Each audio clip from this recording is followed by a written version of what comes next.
Hola, es una alegría para mí poder continuar con otro tema en el día de hoy y lo que vamos a hacer es vamos a repasar la historia de Jonás y la historia de Nínive. ¿Por qué? Porque todas las visitaciones de Dios, todos los mensajes de Dios buscan el destino que tuvo esta historia. Las visitaciones, las muchas visitaciones que Dios hizo a Sodoma y a Gomorra, a través de Lot, a través de Abraham, las visitaciones que Dios hizo al mundo antediluviano, las visitaciones que Dios hizo al pueblo de Israel en cada momento, las visitaciones de Dios en la vida de cada una de las personas de esta tierra y de las naciones y de los pueblos de esta tierra, tienen la finalidad que vemos en la historia de Nínive. Así que adentrémonos en esta historia para ver cómo es que se desarrolla y qué lecciones podemos aprender de ella. Leemos en Jonás capítulo 1 a partir del versículo 1 que dice así: Vino palabra de Jehová a Jonás hijo de Amitai, diciendo: Levántate y ve a Nínive, aquella gran ciudad, y pregona contra ella, porque ha subido su maldad delante de mí.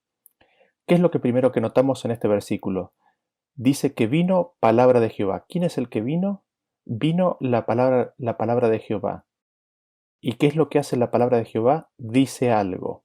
¿Quién es la palabra de Jehová? Nosotros sabemos que la palabra de Dios es Jesús mismo, con lo cual vemos que Jesús viene y se acerca y le habla a Jonás. Jonás, hijo de Amitai, un profeta del Señor. Nosotros tenemos una referencia respecto de él en el libro de Reyes. Jonás significa paloma, y el mensaje que se le da a Jonás es de que vaya a Nínive. Nínive fue una de las ciudades fundadas por Nimrod y fue capital del reino de Asiria. Y el versículo nos dice que se le pide a Jonás que dé un mensaje, que dé un clamor, que haga una declaración en alta voz de que la maldad de ellos ha subido ante la presencia, ante el rostro de Dios. Y para encontrar un poco más en detalle en qué consistía esta maldad, vamos a leer Nahum capítulo 3, el versículo 1 en adelante. Dice así: Ay de ti, ciudad sanguinaria, toda llena de mentira y de rapiña, sin apartarte del pillaje, chasquido de látigo y fragor de ruedas, caballo atropellador y carro que salta, jinete iniesto y resplandor de espada, y resplandor de lanza y multitud de muertos, y multitud de cadáveres, cadáveres sin fin, y en sus cadáveres tropezarán. Esa es una descripción que se nos da de la ciudad de Nínive, una ciudad llena de maldad, de violencia, de pillaje. Era una ciudad que estaba llena de mentira, de rapiñas, de arrebatos, de muertos. Y Jonás conocía muy bien la maldad de los asirios en ese pillaje, en esa rapiña que ellos hacían, porque justamente el reino del norte y Judá en cierta ocasión inclusive fueron azotados, fueron rapiñados por el reino de Asiria, y eran proverbiales las maldades y crueldades que este reino, dirigido y liderado desde Nínive, hacía contra los pueblos vecinos. El versículo nos dice que la maldad había subido, había ascendido hasta la presencia de Dios, había llegado ante el rostro de Dios y su espíritu estaba evidentemente siendo contristado. Esto nos hace recordar al tema anterior donde habíamos visto que la maldad de Sodoma y Gomorra había también llegado hasta la presencia del Señor. Y lo que Jehová le pide a Jonás es de que pregone contra ella, que pregone contra Nínive, que clame contra Nínive. ¿Por qué? Por su maldad. Lo otro que quisiéramos destacar de este versículo es de que este mensaje no es para Israel, este mensaje no es para Judá, sino que es para Nínive. Este mensaje es para un pueblo que no es el pueblo de Dios. ¿Y qué es lo que nos dice esto? De que Dios se preocupa por cada una de las naciones de esta tierra. Dios se preocupa por cada una de las ciudades de este mundo. Él tiene un interés y un cuidado personal por cada ser, por cada nación, por cada ciudad de este planeta. Y siempre envía mensajes a cada una de las ciudades y naciones de esta tierra. En ese sentido, leemos lo que dice Ezequiel capítulo 18 a partir del versículo 23, que nos dice, que Jehová dice, ¿no? ¿Quiero yo la muerte del impío, dice Jehová el Señor? ¿No vivirá si se apartare de sus caminos? Dios no quiere la muerte del impío. No, Él no quiere la muerte del impío. ¿Qué es lo que quiere Él? Que se aparte de sus caminos, que se aparte de esa conducta, de ese hábito, de esas acciones que lo llevan a la destrucción. Y seguimos leyendo en la historia de Jonás y leemos a partir del versículo 3 que nos dice que Jonás se levantó para huir de la presencia de Jehová a Tarsis y descendió a Jope y halló una nave que partía para Tarsis y pagando su pasaje entró en ella para irse con ellos a Tarsis, lejos de la presencia de Jehová. Notemos ustedes qué es lo que hace Jonás. Jonás recibe la palabra de Dios y se levanta para huir de la presencia de Dios, para huir del rostro de Dios, como si esto fuera posible, ¿no es cierto? Recordamos el versículo de Salmo 139 que nos dice: ¿a dónde huiré de tu presencia?, ¿no? Jonás se levanta para alejarse, para huir de la presencia de Dios, porque él no quería llevar la palabra de Dios a este pueblo. Luego más adelante veremos por qué él no quería llevar esa palabra. ¿Y qué es lo que hace él? Va en una dirección completamente opuesta. Él tenía que dirigirse hacia el oeste, hacia el noroeste, y ahora en cambio se dirige hacia el este, a una dirección muy lejana. Se dirige a lo más lejano, casi que podríamos decir, del mundo conocido de aquella época. Se dirige hacia España. Tarsis es un puerto que queda ubicado en España y está varias veces de la distancia a la cual estaba Nínive. En definitiva o en resumen, Jonás no quiere que la palabra de Dios le llegue al pueblo de Nínive. Así se levanta y huye de la presencia de Dios. Seguimos leyendo en el versículo 4, dice: Pero Jehová hizo levantar un gran viento en el mar y hubo en el mar una tempestad tan grande que se pensó que se partiría la nave, y los marineros tuvieron miedo y cada uno clamaba a su Dios, y echaron al mar los enseres que había en la nave para descargarla de ellos. Pero Jonás había bajado al interior de la nave y se había echado a dormir. Y el patrón de la nave se le acercó y le dijo: ¿Qué tienes, dormilón? Levántate y clama a tu Dios, quizás Él tendrá compasión de nosotros y no pereceremos. Nos preguntamos, ¿no? ¿Cómo está Jonás? Evidentemente él tenía una tormenta interior, una tormenta que era invisible a los ojos humanos. ¿Por qué? Porque él había recibido clara declaración de la palabra de Dios respecto de lo que tenía que hacer. Sin embargo, él elige ir en otra dirección. Y leyendo esta historia no puedo dejar de recordar lo que a mí me sucedía de chico. Recuerdo que cuando de chico cometía alguna travesura o hacía algo que yo sabía que estaba mal y que se avecinaba algún tipo de consecuencia por lo que había hecho, me acuerdo que me daba sueño y yo quería dormirme, ¿no? Evidentemente esa tormenta interior que estaba atravesando Jonás era fuerte. Y lo interesante de todo esto es que hay una tormenta alrededor de Jonás, ¿no? Una tormenta de la naturaleza. Y esa tormenta exterior es muy interesante porque nosotros encontramos de que esa ruta que tomó Jonás, está caracterizada por tormentas. Fíjense lo que dice Ezequiel capítulo 27 a partir del versículo 21.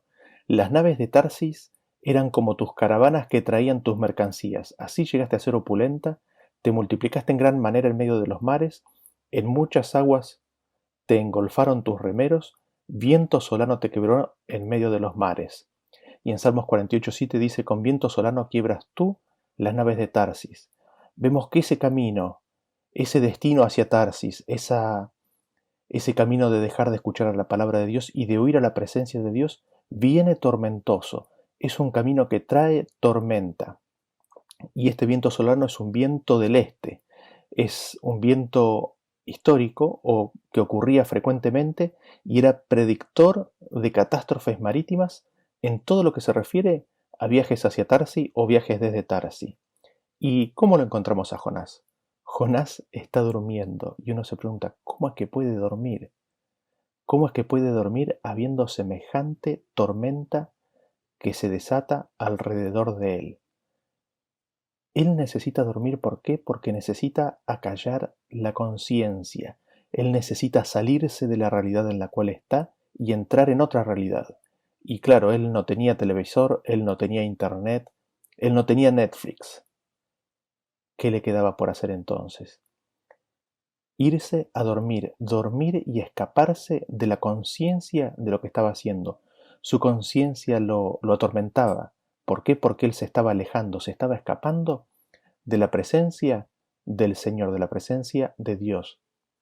Así es como él quería escaparse de su propia realidad. Y no deja de ser interesante que esto también le llama la atención al capitán, porque le dice, ¿qué tienes tú, dormilón? ¿Cómo es posible que estés durmiendo ante semejante tormenta? Evidentemente eres un dormilón. Y seguimos leyendo en el versículo 7 que nos dice, y dijeron cada uno a su compañero, venid y echemos suertes, para que sepamos por causa de quién nos ha venido este mal. Y echaron suertes, y la suerte cayó sobre Jonás. Entonces le dijeron ellos, decláranos ahora por qué nos ha venido este mal. ¿Qué oficio tienes y de dónde vienes? ¿Cuál es tu tierra y de qué pueblo eres? Y él les respondió, soy hebreo y temo a Jehová, Dios de los cielos, que hizo el mar y la tierra. Y aquellos hombres temieron sobremanera y le dijeron, ¿por qué has hecho esto? Porque ellos sabían que huía de la presencia de Jehová, pues él se los había declarado. Noten ustedes las preguntas que le hacen los marineros, ¿no? ¿Quién eres? ¿Qué haces? ¿De dónde vienes? ¿De qué pueblo sos? Y él básicamente les dice, yo soy hebreo y temo a Jehová, el creador, ¿no? El creador de los cielos y de la tierra, el creador del mar. Él es el que controla todos estos elementos que ahora parecen tan desencadenados. Y es interesante porque los marineros sabían que él estaba escapándose o huyendo de Jehová. Sin embargo, hasta ese momento no habían manifestado temor, pero cuando escuchan de que es el Dios de los hebreos, cuando escuchan que es el Dios creador del cielo y de la tierra y del mar, ahí temieron. Ellos conectaron el conocimiento del pueblo hebreo que tenían anterior con lo que les declaró Jonás, de que él estaba huyendo de ese Dios. Y es así como vemos que ellos temieron. Ellos temieron porque tomaron conciencia de que este Dios no era cualquier Dios. Y seguimos leyendo a partir del versículo 11 que nos dice, y le dijeron, ¿qué haremos contigo para que el mar se nos aquiete? Porque el mar se iba embraveciendo más y más. Él les respondió, tomadme y echadme al mar, y el mar se os aquietará, porque yo sé que por mi causa ha venido esta gran tempestad sobre vosotros. Y aquellos hombres trabajaron para hacer volver la nave a tierra, mas no pudieron, porque el mar se iba embraveciendo más y más contra ellos. Noten ustedes que respuesta interesante la que les da Jonás. Jonás sabe que esa tempestad viene porque él está huyendo de la presencia de Dios. ¿Y qué solución les da? Él les dice, échenme al mar. Hay un sentimiento de culpa por él saber que estaba huyendo de la presencia de Dios y hay un sentimiento de condenación. Y en ese sentimiento de condenación, él no se ve digno de vivir, él se ve digno de morir, él desea morir. Y esta no es la primera vez que ocurre esto, lo veremos repetidas veces en esta historia, pero él ante su pecado de escuchar y rechazar la palabra de Dios y huir de su presencia, le viene un gran sentimiento de culpa y es consciente de que es culpable de muerte. Y seguimos leyendo a partir del versículo 14, lo que nos dice así, ¿no? Entonces clamaron a Jehová y dijeron, te rogamos ahora, Jehová, que no perezcamos nosotros por la vida de este hombre, ni pongas sobre nosotros la sangre inocente, porque tú, Jehová, has hecho como has querido. Y tomaron a Jonás y lo echaron al mar, y el mar se aquietó de su furor. Y temieron aquellos hombres a Jehová con gran temor, y ofrecieron sacrificio a Jehová, e hicieron votos. Jonás es echado y el mar se aquieta. Como consecuencia, los marineros temen a Dios, ofrecen sacrificio y hacen voto. ¿Por qué? Porque ahora por Jonás conocen al único Dios verdadero. Y nosotros nos preguntamos, ¿qué conceptos de Dios que le dio Jonás, no? Eh, Indudablemente la experiencia que a partir de ahora estos marineros iban a tener respecto del Dios verdadero había sido grandemente influenciado por esta experiencia y por los conceptos de Dios que Jonás había vertido y les había dado a ellos. Seguimos leyendo en el versículo 17 y dice así: Pero Jehová tenía preparado un gran pez que tragase a Jonás, y estuvo Jonás en el vientre del pez 3 días y 3 noches. Entonces oró Jonás a Jehová su Dios desde el vientre del pez, y dijo: Invoqué en mi angustia a Jehová, y él me oyó.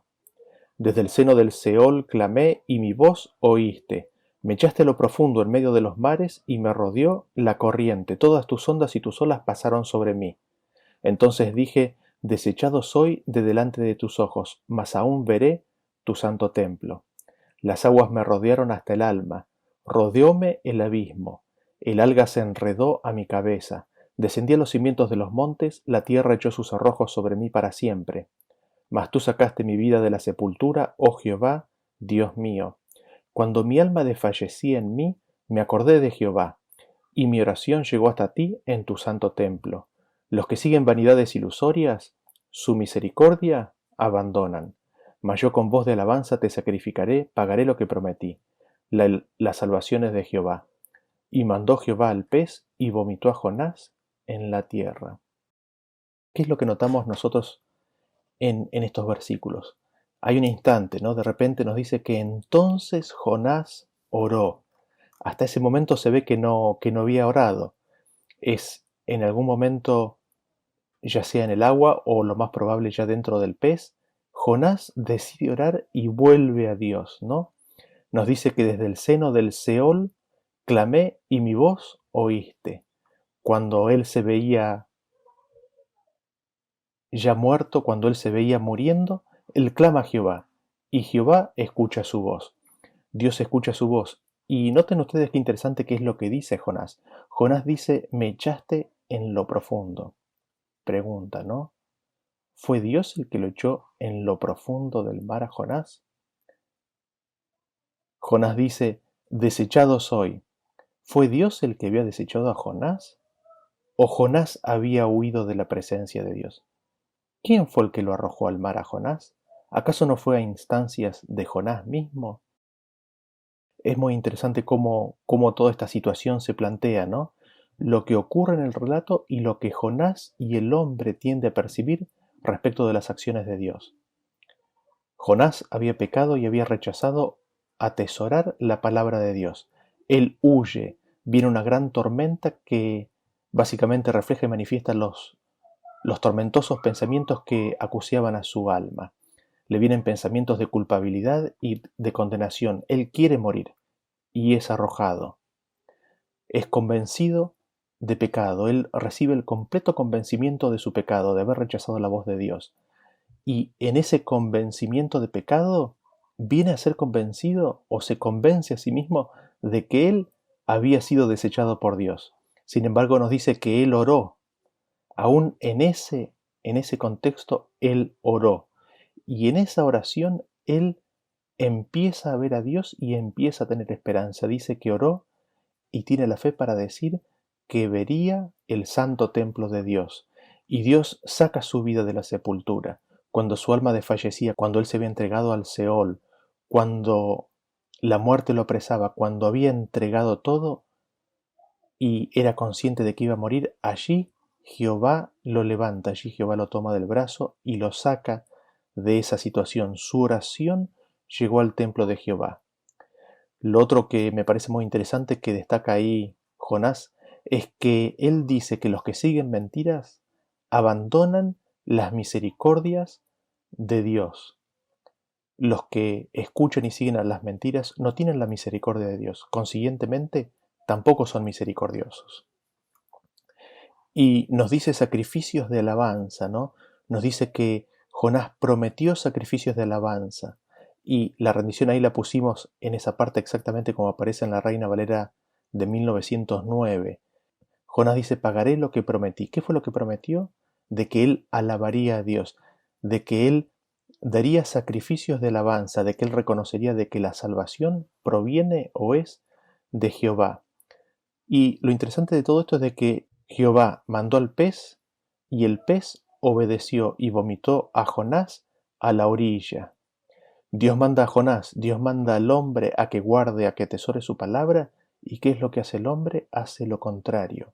Dios manda a un animal, el animal obedece. Dios le manda a un hombre y el hombre desobedece. Eso revela la profunda condición de rebelión que existe en el corazón humano. Seguimos leyendo ahora en el capítulo 3 a partir del versículo 1 que nos dice, vino palabra de Jehová por segunda vez a Jonás, diciendo, levántate y ve a Nínive, aquella gran ciudad, y proclama en ella el mensaje que yo te diré. Y se levantó Jonás y fue a Nínive conforme a la palabra de Jehová. Y era Nínive ciudad grande en extremo de 3 días de camino. Aquí vemos a Jesús, al Hijo de Dios, a la palabra de Dios, hablándole a Jonás por segunda vez y pidiéndole que vaya y que proclame el mensaje que él le iba a dar.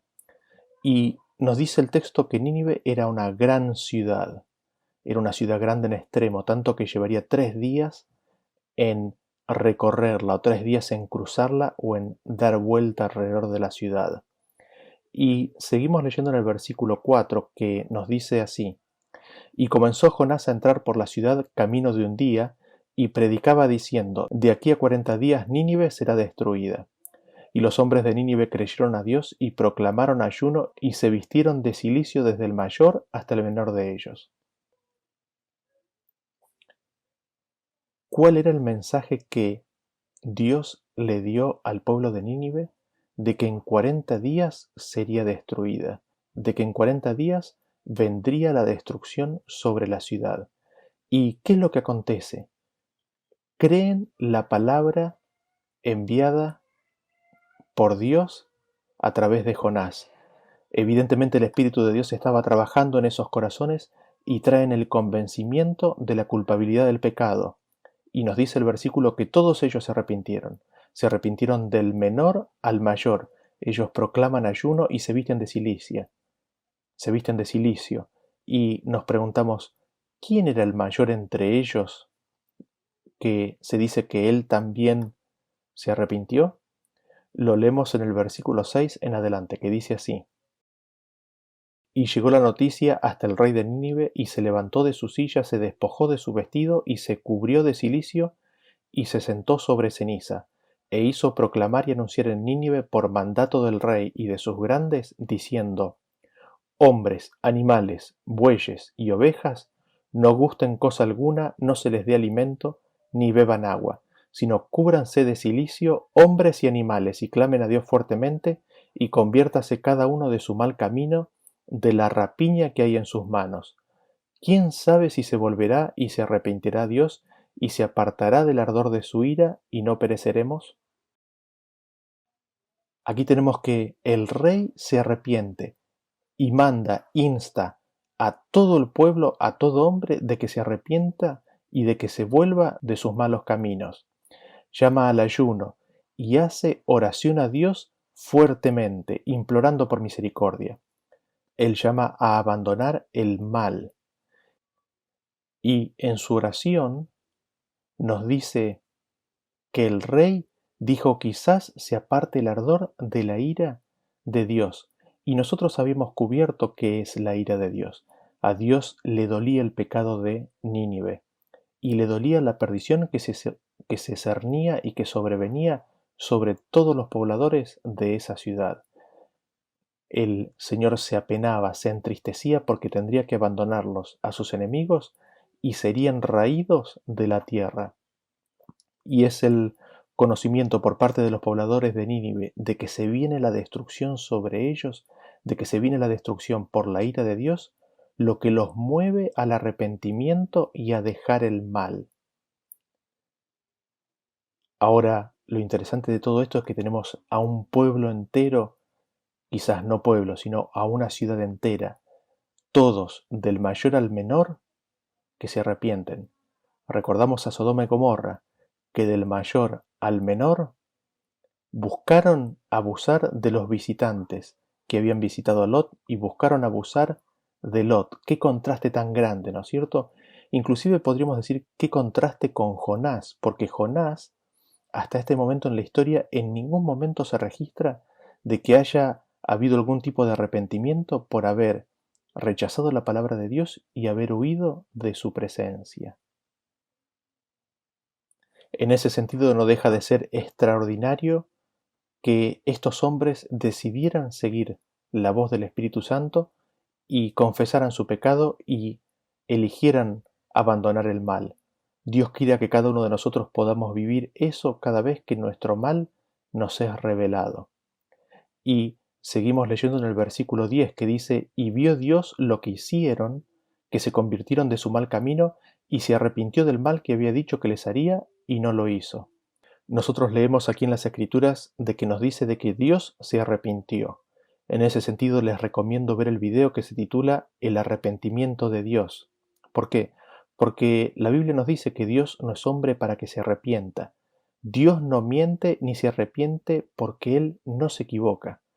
Sin embargo, Dios, habiendo ellos abandonado su camino que los llevaba a la perdición, los sigue protegiendo, los sigue cuidando, no los abandona a sus enemigos. Y seguimos leyendo nosotros la historia a partir del capítulo 4, versículo 1, que nos dice así: Pero Jonás se apesadumbró en extremo y se enojó, y oró a Jehová y dijo: Ahora, oh Jehová, ¿no es esto lo que yo decía estando aún en mi tierra? Por eso me apresuré a huir a Tarsis, porque sabía yo que tú eres Dios clemente y piadoso, tardo en enojarte y de grande misericordia, y que te arrepientes del mal. Ahora pues, oh Jehová, te ruego que me quites la vida, porque mejor me es la muerte que la vida. Y Jehová le dijo: ¿Haces tú bien en enojarte tanto? Nosotros vemos que Jonás se apesadumbró en extremo, se enojó muchísimo. ¿Por qué? Porque Dios sigue protegiendo a los habitantes de Nínive. Y acá vemos que Jonás correctamente ora y vuelca su alma, se confiesa en todos sus sentimientos, y allí mismo confiesa por qué él en primera instancia había huido de la palabra de Dios. ¿Por qué él había huido? Él no quería llevarles el mensaje de la palabra de Dios porque Jonás bien sabía de que Dios es clemente, es piadoso, es misericordioso, es tardo para la ira, es grande en misericordia, se arrepiente del mal. Jonás conocía el carácter de Dios. Jonás no huyó por miedo. Jonás huyó porque no quería que los ninivitas sean salvos. Jonás huyó porque él quería que ellos recibieran lo que él en su propia justicia entendía que tenían que recibir. Y vemos que Jonás dice: quítame la vida. ¿Qué le pasa a Jonás? Evidentemente Jonás nuevamente está atribulado por distintos pensamientos. Y estos pensamientos tienen que ver con, en primer lugar, los sentimientos que él tenía para contra los habitantes de esa ciudad. Evidentemente, había cosas que él no les podía perdonar aún a ellos. Había sentimientos y pensamientos que él tenía para con ellos que no eran para bien. Y en segundo lugar, eh, su palabra como profeta estaba ahora en juego. Porque ¿acaso no había dicho que en 40 días Nínive sería destruida? Así, entre estos dos aspectos vemos cómo Jonás llega al punto de deprimirse tanto que anhela y desea morir. Y Dios le hace bien esta pregunta, le dice: ¿haces bien en enojarte tanto?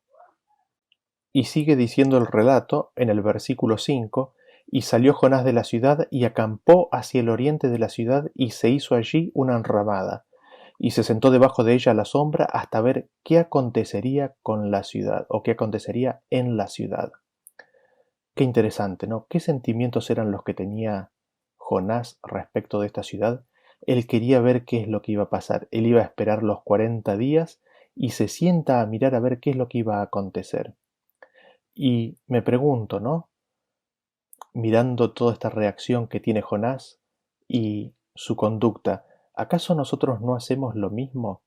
¿Acaso cuando alguien a nuestro propio juicio hace cosas que son reprobables, decimos hablando de esa persona, ya Dios se va a encargar, Dios le va a pagar lo que este hombre o esta persona se merece, ya se va a encontrar con la justicia de Dios. ¿Acaso nosotros no decimos lo mismo o no hacemos lo mismo y nos sentamos como Jonás a las afueras, fuera de la situación o de la circunstancia, a esperar que le acontezca a estas personas lo que nosotros entendemos que Dios les tiene que dar? ¿Cómo es el hombre, no?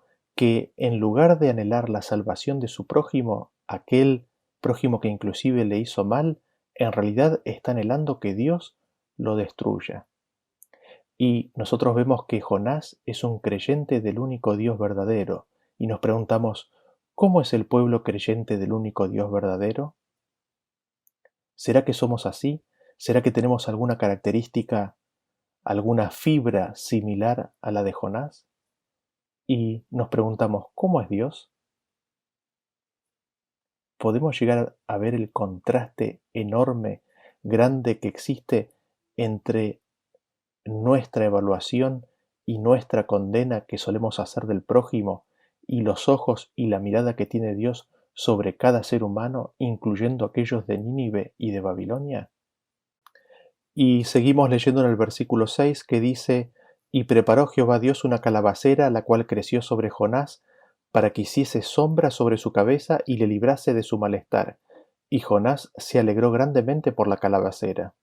Pero al venir el alba del día siguiente, Dios preparó un gusano, el cual hirió la calabacera y se secó.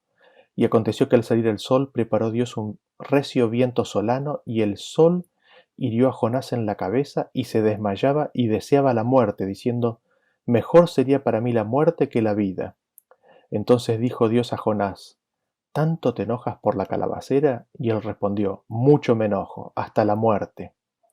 Tremendo, ¿no? Lo que le sucede a Jonás. Jonás se sienta porque él anhela ver el fin que él se imagina que Dios les tiene que dar a los ninivitas.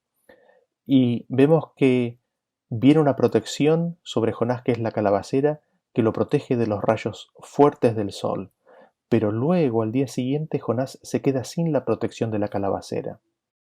Y viene un sol fuerte más un viento solano, un viento del este. Y nuevamente tenemos este viento del este que nos indica, ¿no?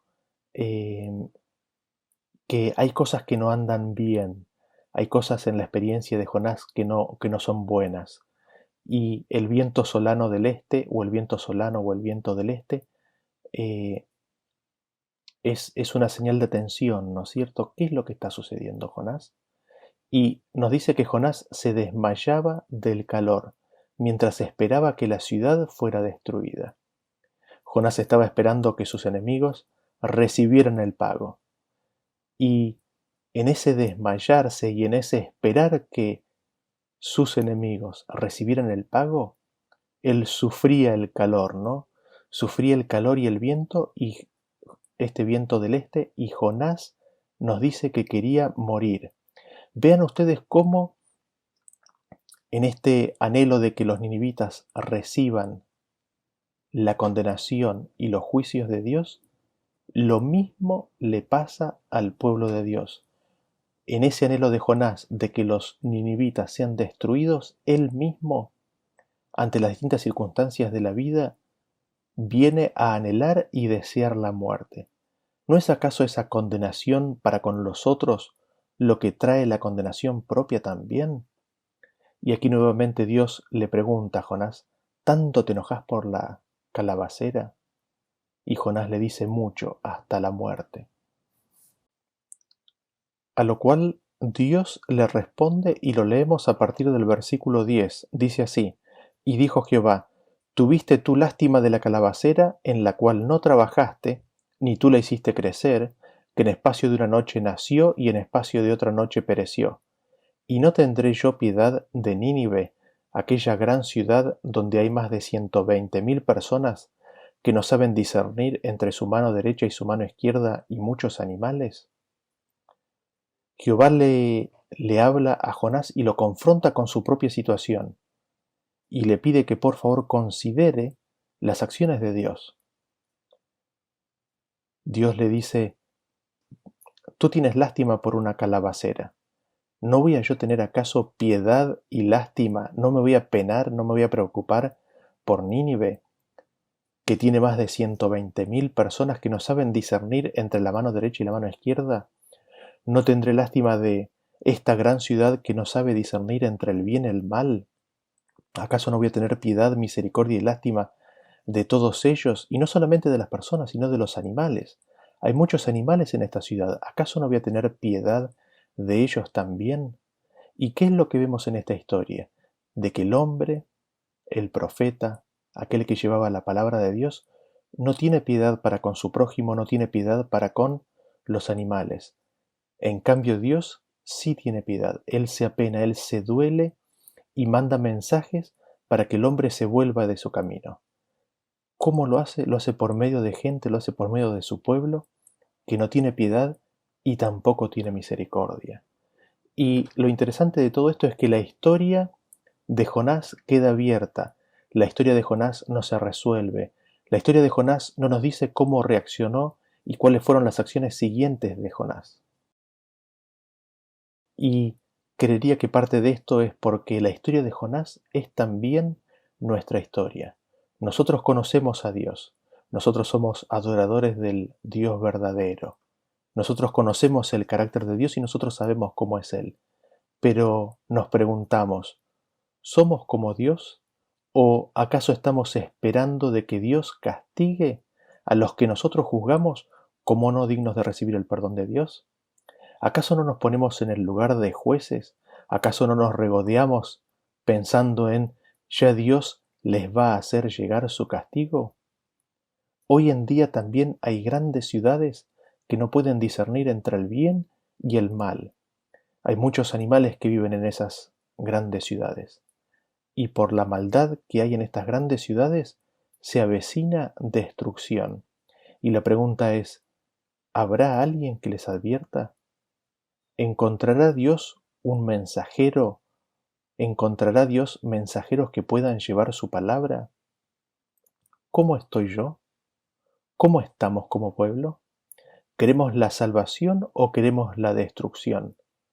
Esta historia me hace pensar seriamente mi condición y nos llama y nos apela a que tengamos cuidado, porque la misericordia, la preocupación, la piedad, la consideración de Dios por parte de cada habitante de este planeta es mucho mayor de la que nosotros nos imaginamos que tiene. Gracias por escuchar esta presentación, este tema, y nos vemos en el próximo tema. Hasta luego.